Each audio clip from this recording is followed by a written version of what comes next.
जय श्री राम मित्रों, मैं आपका दोस्त दिनेश और हमारे चैनल पे आपका स्वागत है। दोस्तों, आज मैं एक पिता और पुत्र और पुत्री तीनों के ऊपर एक कहानी लेकर आया हूँ। दोस्तों, अगर वीडियो अच्छा लगेगा, कहानी अच्छा लगेगा तो लाइक कर दीजिएगा और चैनल को सब्सक्राइब कर दीजिएगा, क्योंकि आपका एक लाइक और सब्सक्राइब से हम लोग का हौसला बुलंद हो जाता है, बढ़ जाता है।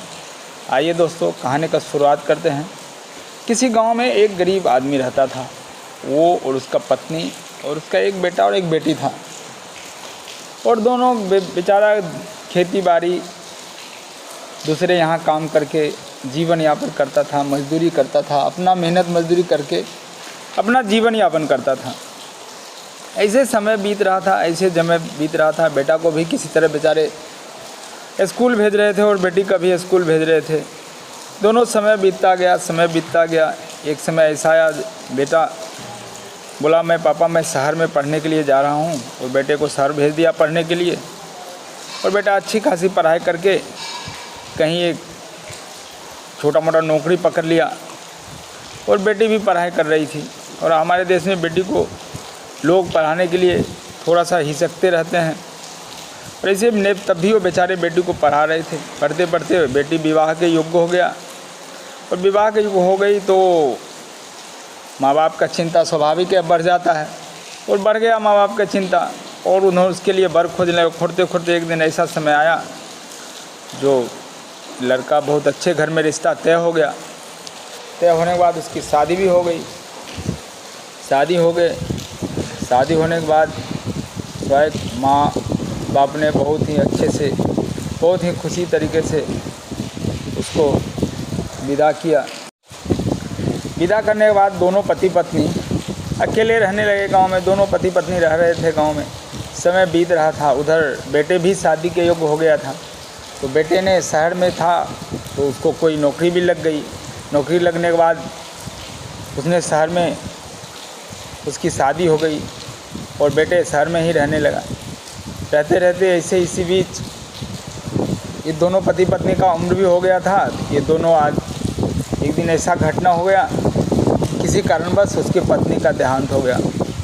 उसका पत्नी के देहांत होने के बाद बुजुर्ग अकेले हो गए। अकेले रहना बहुत ही दुर्लभ था और उम्र भी हो गया था। इसी बीच बेटा शहर से आया और बोले, पिताजी आप चलिए मेरे साथ शहर में ही अब रहेंगे। पिताजी बोले, नहीं बेटा तुम जाओ रहो, हम कहाँ तुम्हारे साथ जाएंगे, हम गाँव में जन्मे हैं, गाँव में ही मरेंगे। लेकिन उसकी एक बात नहीं सुनी। बेटे के जिद का आगे आखिर पिताजी को झुकना पड़ा, और पिताजी को लेके बेटा शहर चला गया। बेटा शहर जाने के बाद कुछ दिन तो ठीक ठाक रहा। बहू, बेटा, ससुर तीनों साथ में रहते थे। कभी कि क्या होता था, ज़्यादा उम्र होने के कारण कभी खाने के टेबल पे कभी चावल गिर जाता, कभी दाल गिर जाता, कभी पानी गिर जाता, तो उसको बहुत चीर आ जाता। चीर आने के बाद उसने बोला कि नहीं, तुम्हारे पिताजी को यहाँ से ले जाओ और अनाथ आश्रम में डाल दो। अनाथ आश्रम में बहुत सेवा करने वाला रहते हैं, वहाँ रहेंगे। यहाँ बहुत इनको लेके बहुत परेशानी है। बेटे को उसकी पत्नी द्वारा ये बात कहकर काफ़ी दुख हुआ, लेकिन आप जानते हैं कि औरत के जिद आगे के सामने हर किसी को मजबूर होना पड़ता है। मजबूर हो गया और उनको ले जाके एक अनाथ आश्रम में पहुँचा दिया, और बोल दिए, पिताजी जब भी कोई दिक्कत होगा हमको याद कीजिएगा, हमसे चिट्ठी लिख दीजिएगा, हम आ जाया करेंगे आपके सुख दुख के लिए। इतना बोल करके पिताजी चला गया वहाँ से। ऐसे ही समय बीतता गया। एक दिन ऐसा हुआ कि उसके पिताजी का तबीयत बहुत ख़राब हो गया। तबीयत बहुत ख़राब होने के कारण उन्होंने एक बेटे को चिट्ठी लिखवाया किसी से, मेरा बेटा को चिट्ठी लिख दीजिए, मेरा तबीयत बहुत ख़राब है, वो आ जाएगा और हमको यहाँ से ले जाएगा। और चिट्ठी लिख दिया, और बेटे के पास चिट्ठी गया, और बेटा नहीं आया। किसी कारण बस काम से फुर्सत नहीं हुआ या जानबूझ कर नहीं आया, पता नहीं, लेकिन नहीं आया। तबीयत ख़राब होने ज़्यादा ही होते जा रहा था। फिर अगल बगल के बुजुर्ग ने बोला, अरे भाई तुम्हारा बेटा तो आया नहीं, अब क्या करोगे, तुम्हारा एक ही बेटा है क्या? बोलता, नहीं भाई, हमारा एक बेटा और एक बेटी भी है। एक काम करो, जब बेटा नहीं आ रहा तो बेटी को चिट्ठी लिख दो। और उसने बोला, नहीं बेटी का चिट्ठी नहीं लिखना चाहिए, बेटी के पास नहीं जाएंगे। बोलता, नहीं यार, आज के ज़माने में बेटा और बेटी में कोई फ़र्क नहीं है, तुम बेटी के पास चले जाओ, चिट्ठी लिखो, क्या बोल रहा है बेटी देखो। साथी संगत बहुत ही बुजुर्ग थे, उसमें से बोले ठीक है बेटी के पास लिख दो। बोला, लिखवाया चिट्ठी और बेटी के पास भेज दिया। बेटी जैसे ही वो चिट्ठी पढ़ी और वहाँ से भागे भागे वहाँ आ गई अपने पिताजी के पास और बोले, पिताजी क्या आप मुझे अपना बेटी नहीं मानते हैं क्या? हमसे क्या गलती हुई जो आप इतने कष्ट में है और आपने हमको बताया नहीं? हमसे क्या गलती हो गया? बेटी का यह बात सुनकर पिताजी बहुत ही भावुक हो गए। तो पिताजी के आँख से आंसू निकलने लगा कि काश मैं बहुत पहले बेटी को चिट्ठी लिखा होता, आज ये दशा नहीं होता। बोले, बेटी बोली, नहीं पिताजी, अब आप चलिए मेरे साथ, अब मैं आप यहाँ आपको नहीं रहने दूँगी, नहीं तो मैं भी यहीं रहूँगी, आप चलिए मेरे साथ।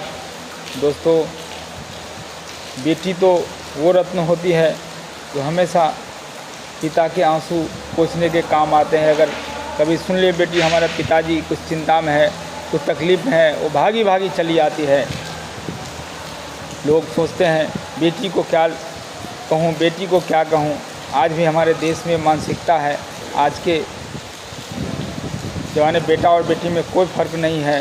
और बेटी ने पूरे जो जितना वृद्धा आश्रम था सबको अपने पिताजी को देखभाल करने के लिए सबको धन्यवाद दिया और सबको शुक्र अदा किया और पिताजी को लेके वहाँ से बोले, अब मुझे आज्ञा दीजिए, मैं यहाँ से अपने पिताजी को लेके जाना चाहती हूँ।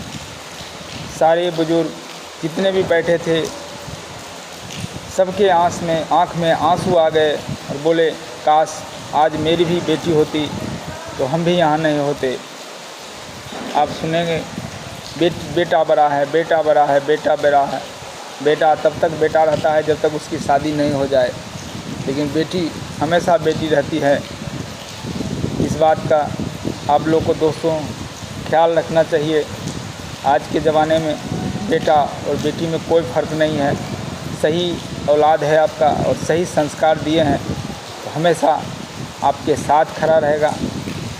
जब भी आप बुलाएंगे मुसीबत में होंगे और दौड़ी दौड़ी भागी भागी चली जाएगी। यही होता है बेटा और बेटी में फ़र्क।